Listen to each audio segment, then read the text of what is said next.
Welcome to Fly on the Wall podcast. I'm your host, Chris Sonksen, CEO and founder of Church Boom. Here you get to sit in on a live coaching session as I coach pastors through the ministry challenges we all face. If you find this podcast helpful, please make sure to like, subscribe, and share. Hey everyone, thanks for checking out the podcast today with my good friend, Pastor Brenton. We're talking about how to live out your God-given potential. We all have potential, and God wants us to live it out to our maximum ability. So I think you're going to love the conversation. Hey, make sure to check out churchboom.org when you get a chance. A lot of great things to be a part of. One of them I just wanted to point out was Church Boom University. If you've not signed up for that, go to churchboom.org and get signed up. You get quarterly books sent to you. You have master classes on how to develop leaders, how to cast vision better, how to raise funds. It's all there for you and your team. You have exclusive webinars. It's all there for you to check out. So make sure to check out churchboom.org and sign up for the Church Boom University.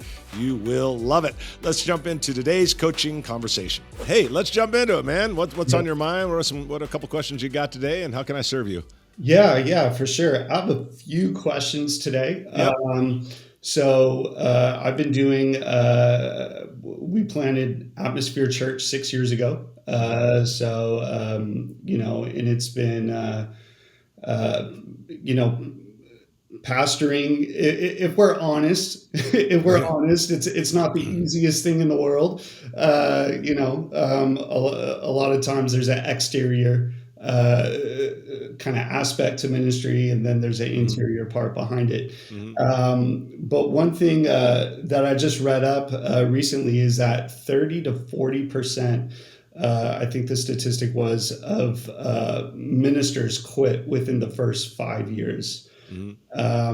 So how long have you been in ministry, Pastor Chris? Oh, man. Well, then I'm going to reveal my age, but at least 30, at least 30 plus years, 33, 34, something like that. Yeah. Wow. I mean, that alone is incredible. And then just to see everything that you've done with, the ministry, the Church Boom, everything going on. But first of all, why do you think, what's a big quit factor? Do you feel maybe is a big quit factor for pastors and ministers? And maybe what advice do you have for other pastors to weather through tough times in ministry? Yeah. Well, one, I love the transparent. I love the honesty of your question, because it's real. You've got a large percent that will quit, usually within 5 years. Usually that's after college. They go in and it's not what they thought it would be. You have a desperation for new lead pastors because some, find it difficult to stay the course or whatever. There's a lot of reasons for that. But to your question about really why do they quit, how do they sustain, how do you keep going, all that. From all the conversations I've had and all the experience and that God's allowed me to have, I don't know if there's one specific answer, so I'll give you a few thoughts and not in any particular order. One, I think sometimes some guys are maybe not called to full-time ministry. Wow. So it's a quitting thing is, well, they're not called to begin with. Now that's really strong, and it's not meant to sound mean, but I think to be unclear is to be unkind. And so to be clear is, I think there are some, I'm not saying everybody at all. But I think sometimes it's like, maybe that's not your thing. I'm not saying you're not called to serve the Lord, called not, be in a local church, to all that. But to be full-time ministry, pastoring, or whatever the case is, maybe there's a few that's like, I don't know if you're exactly called to that. And I don't think that's the large percent. I just think it's 8%, whatever that would be. I think that's one thing. Secondly is I think sometimes we set ourselves up for failure or for lack of growth or lack of energy or whatever.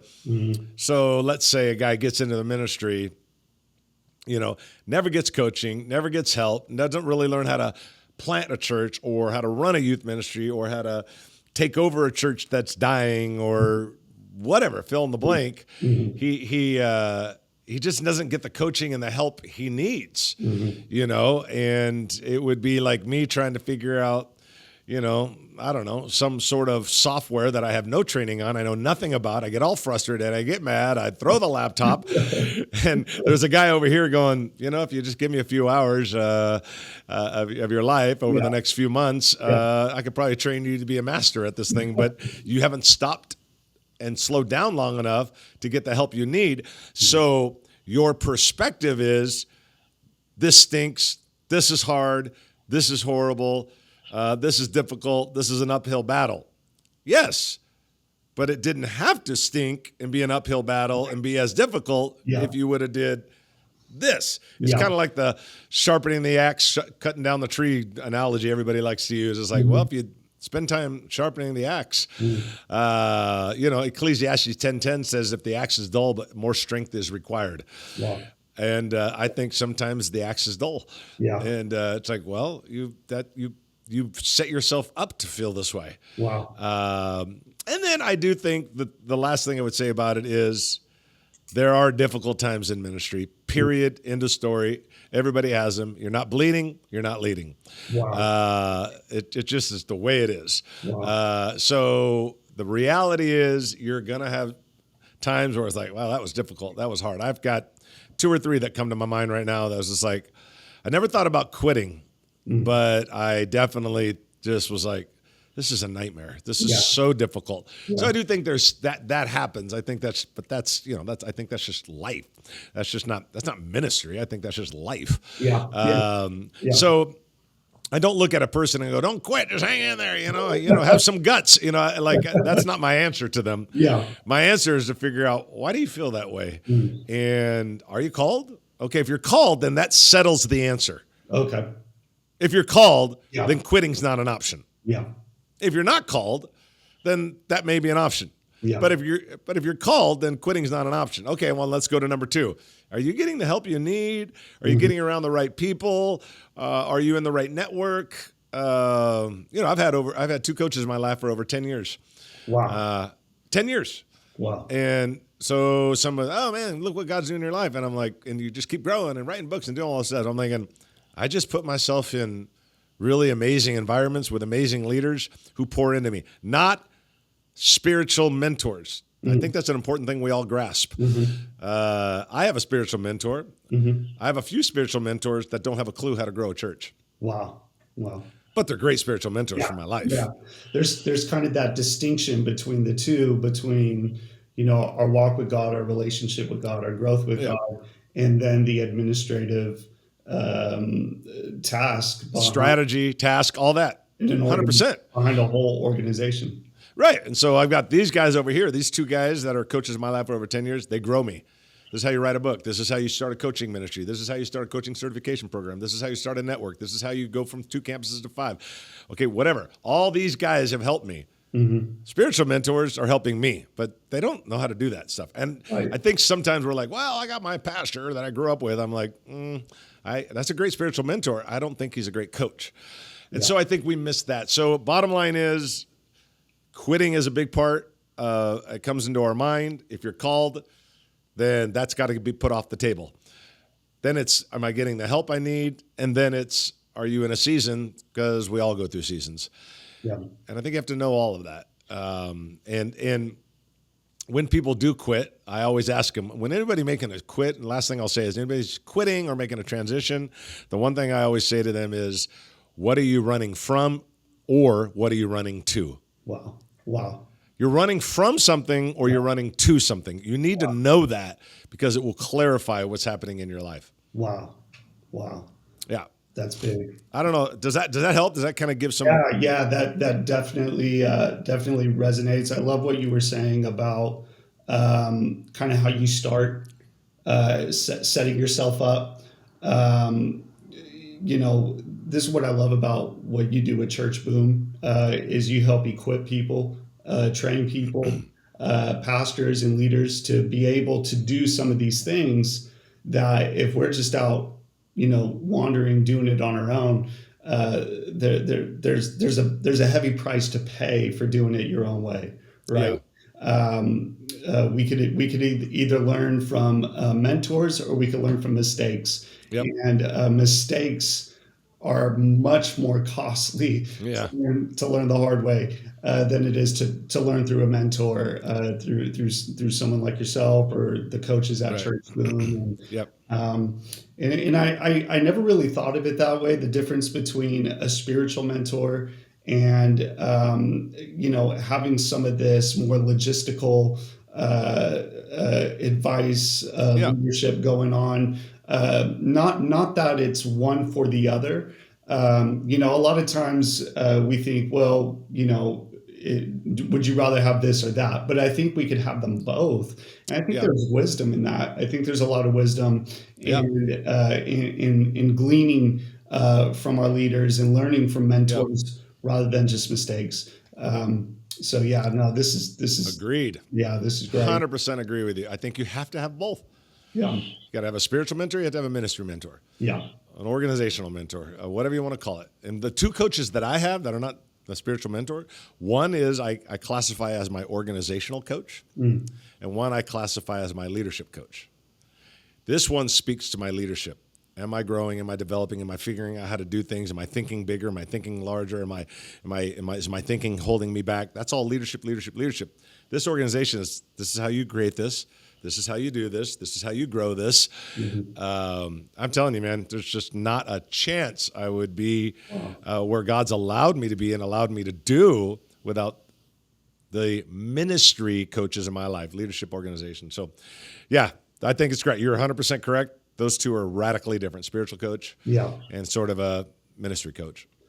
When did you learn you needed? I'm sorry if I'm talking too much. You're not. When did you learn, or was there a moment in your ministry when you came to a point and you're like, okay, I need a coach, or has that always been there, or was that something you kind of realized maybe a little bit later on in ministry? Yeah, no, that's a great question. So I think I kind of look at my early mid-20s. I feel like I bumped into, without planning it, those people in my life. Whereas like, here's how you do this, here's how you do this. I think that was quite a bit of just kind of bumping into it, but also there was hunger there. Like I really wanted to grow. I really wanted to I call people, how do you do this? How do you do this? How do you do this? I don't know how to do that. So it was unofficial. But I did it. By the time I was 29, I got my first official coach. Okay. Now, that was, I don't know, 20 some odd years ago. And think about this. I had to pay him out of my pocket. Wow. $700 a month. Wow. Now, that's not a lot for a coach today, but 20 some odd years ago, that's like $2,000, That'd be like telling a 29-year-old guy, you're going to pay $2,000 out of your pocket to get coaching. Yeah. I just believed in it that much, Brenton. Wow. I needed the help. I wanted to get better. Yeah. And once I got on that journey, I just have never not been on that journey. I've always had people in my life that serve as a regular voice in my life that consistently make me better and make the ministry better, make the organization better. So, bumped into it at the beginning, but I'm glad I did, and I never steered away from it. I don't know if I always say professionals get coached, amateurs learn by trial and error. Wow. Which one do you want to be? Yeah. Do you want to be a pro or do you want to be an amateur? Yeah. And I also I was talking to a guy a while back. He's got a church, I don't know, 12, 14,000, friend of mine. And he's like, hey, man, I got to go. Dude, hey, great call. It was a quick call. We were goofing off with each other. And I'm like, all right, dude, got to go, man. He goes, got to go, man. And I'm like, okay. He goes, I got to get on the call with my coach. And I'm like, here's a guy that's running 14,000 people in his church. Wow. He's got to get off the call with his buddy because his regular coaching call is coming in. And I'm like, I got guys that churches are running 100, 200, 300. I can't get them to get coaching. But this guy had 14,000. And I'm like, well, that's probably why. Wow. Because he never stops learning. You don't wake up one day and go, I don't know if I really need to learn anything else. I mean, I've arrived. Like there's, I know Mark Batterson. I know his coach personally. He's got a regular coach in his life. And I know the coach personally. Great coach. It's like, but it makes him better. Wow. And I just think people have to have it. I don't understand why they don't. I think it's a biblical model, and I don't think we follow it. Are those relationships, are those sought after, or do those kind of happen kind of more organically?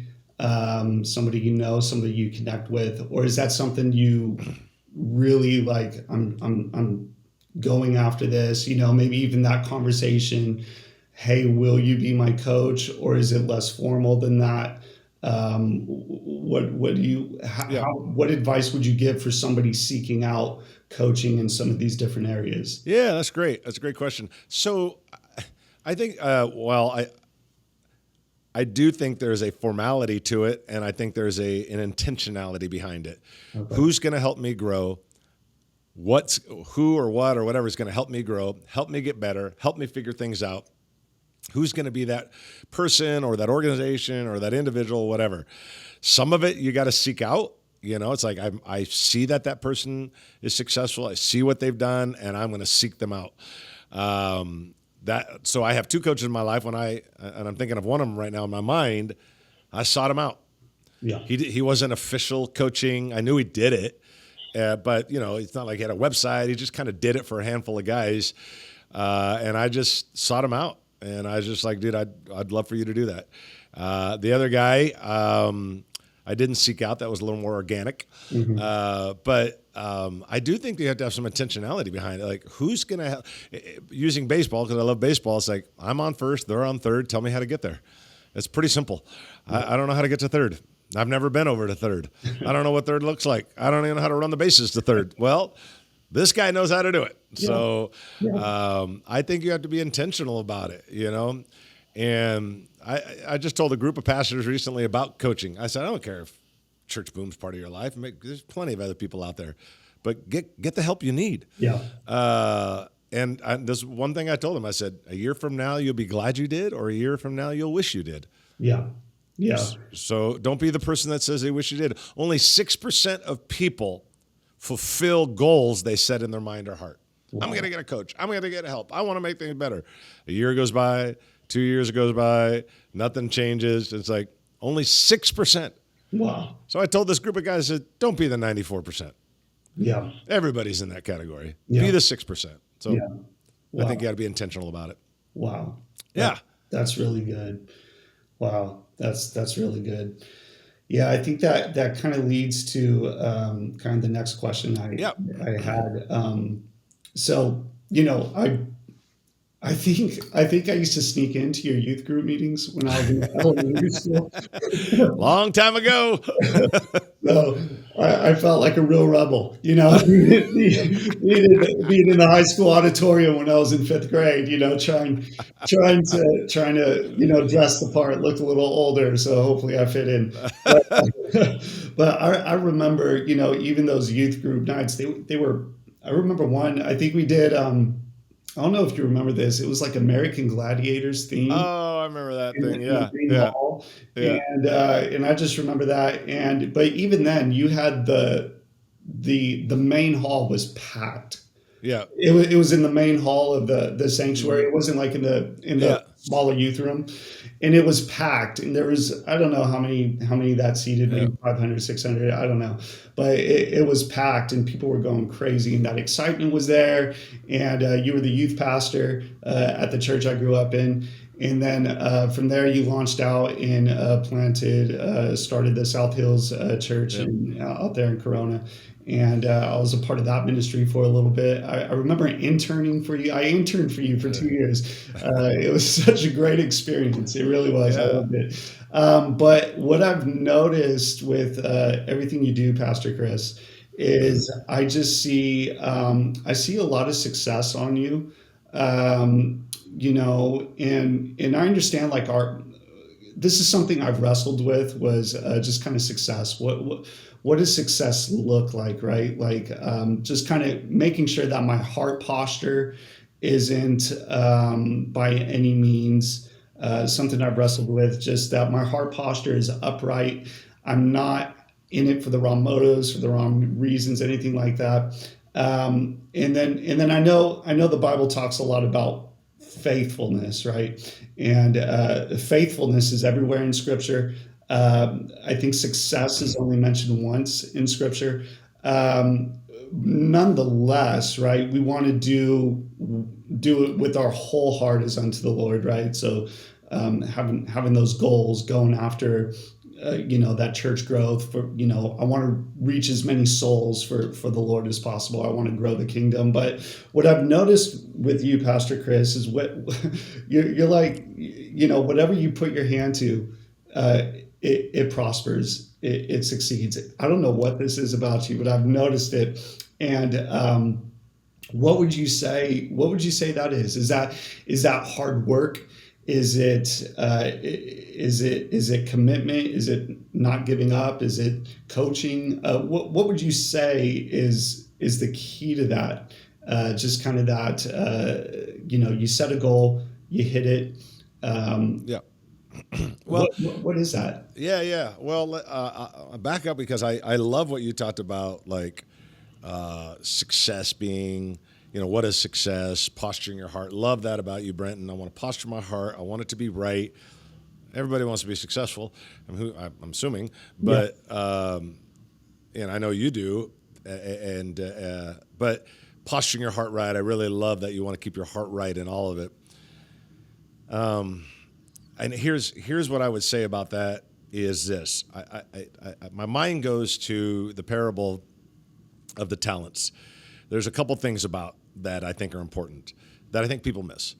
To one he gives 5, to one he gives 2, to one he gives 1. The guy that has the 1 buries it, blah, blah. You wicked and lazy servant, you did nothing with it. The other 5, the 2, you guys are awesome, come in and here's more. Basically is the parable. That was a fast version of it, but there you go. There's the parable. But here's the thing. First I would say is this, living in that parable for a moment. Success for me is determined by this. I say to people all the time, there's no issue if you're a 3-talent person. To one he gives 5, to one he gives 2, to one he gives 1. We'll call it 3. I don't think the number really matters. But there's no problem if you're a 3-talent person. The problem is if you're a 3-talent person living at a 2-talent level. Wow. That's the issue. Wow. To me, that's always the issue. Wow. It's like, I look at a Chris Hodges. It's like, he's a 5-talent guy. Wow. His church is massive. Yeah. He's a big leader. He's a 5-talent guy living at a 5-talent level. Now, this guy over here might be a 3-talent, might be a 4-talent.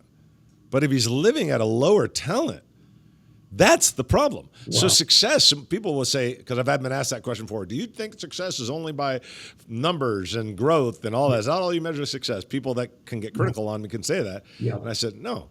Success is about, when your head hits the pillow, that I'm a 3-talent person living at a 2-talent level. That is a problem. Wow. That was the problem, in my opinion. That was the problem when I look at the parable. It's like, dude, I gave you something. You did nothing with it. You lived below the 1 that I gave you. Wow. The second issue inside of there is I think everybody looks at the word faithfulness. You mentioned that. Yeah. Because at the very end, well done, good and faithful servant, to the 5 and the 2. What was the problem? What was the word that wasn't mentioned, in my opinion? It's also the word fruitful. The issue wasn't just that you weren't faithful. Yeah. The issue was you weren't fruitful. Wow. And again, you weren't fruitful because you were a 1-talent guy, whoever this guy was in the parable, but you were living below that. Wow. So to me, it's living below what you're capable of. Wow. That to me is not success. Living to your capability is the issue. There are 2 things that people talk about. You always hear the word, and they're interchangeable, or at least people interchange them. Lid, capacity. Hey, what's your capacity? What's your lid? Yeah. To me, Brenton, those words are completely separate. Here's why. I think lid is what we put on ourselves. I think capacity is what God puts on us. Wow. Because if you think about it, capacity, to one he gave 5, to one he gave 2. Yeah. Who determined the capacity? Right. God did. Yeah. Whether you like it or not, he determined 5, 2, 1. He determined capacity. Wow. We determine lid. Wow. That's why when someone says to me, man, I've just gone as far as I can, I look at them and think, I know you. You're better than this. Wow. You can do more than this. You could improve. You could get better. You could be more fruitful. Your ministry could be bigger, stronger, better, more impactful, blah, blah. The list goes on and on. The issue isn't you've reached God's capacity. The issue is you've reached your lid. You have put the lid on things. Wow. So that's how I would answer what you're talking about. Yeah. So now over to my side is to answer that question. So all of that I think is foundational to the beginning of your question. Yeah. So then it's like, then like for me, I look at it and I say, I think God gave more to John Maxwell than he did to Chris Sonksen. Wow. I just do. And that's okay. That's fine. He definitely is. I mean, the guy's huge. I think he's given more to Chris Hodges than he gives to me. I think he's given more to whatever than he has me, clearly.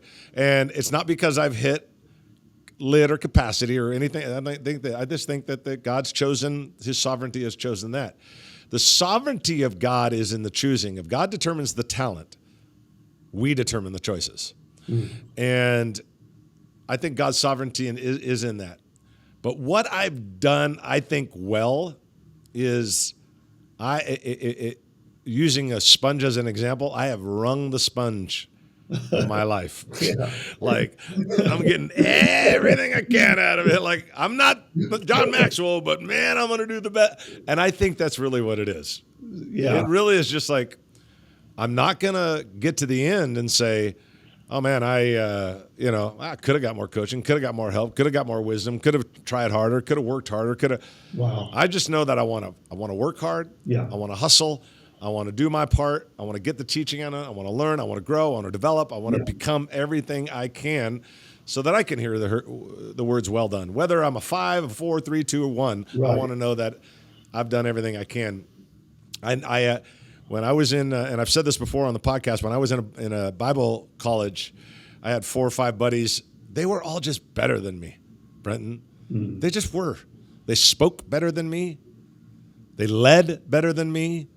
They just were better. And I realized at that young age, 21, 22, 23, it was just like, okay, if they're reading one book, I got to read 2. If they're getting a mentor, we didn't even call it coaching back then. If we're getting a mentor, then I'm going to get 2. Wow. Because I realized I have to out-hustle them. I have to outwork them. And the majority of them have at some point received now coaching from me. Oh, wow. Wow. Not that I'm better. Yeah. Yeah. I'm not. I think they're better.